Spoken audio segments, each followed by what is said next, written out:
question. Yes, questions, comments. Yeah, I've got a question. I don't even my question would align to what you said, speaking to the crime.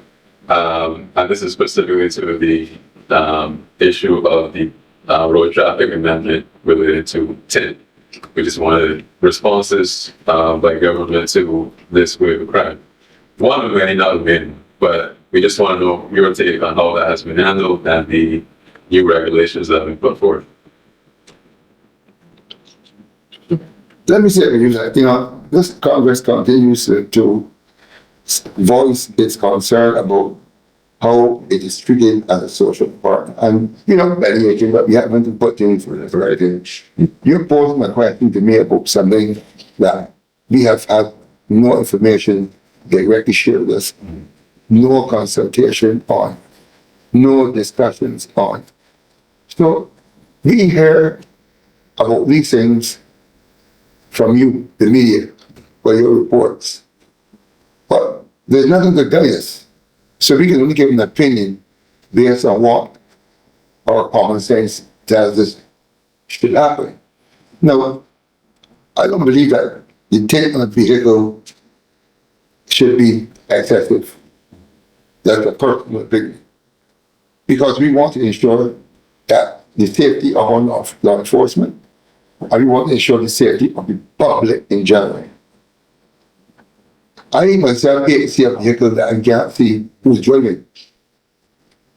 I believe that the tint should be of a measure which could be dictated by law. I think I was told that there's a 20%, which is a minimum or something like that. That's not my vehicle. You can see me anytime. And so therefore there's not a problem. But it still helps me to maintain the coolness of the vehicle and such like. I believe that that's where we should go. I don't believe that it needs for us to remove all small vehicles.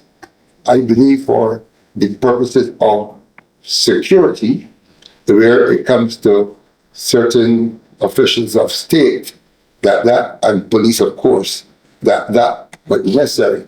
But I believe that the excessive tint which you see on the streets, and I see for myself, some of these people who own the vehicles are people who are law enforcement officers, or otherwise, they drive with these things, they drive with their playing music, that all these things that break down the indiscipline of society.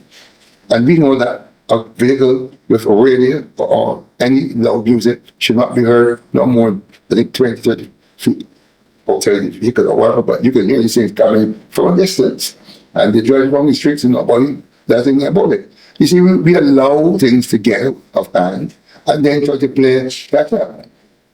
That is why we say earlier, the indiscipline that we have in our society is the loss of respect for and confidence in law enforcement and judiciary. Because people who commit these acts go to court, sometimes cases are heard for God knows how long, and then you don't send them out of jail for 10.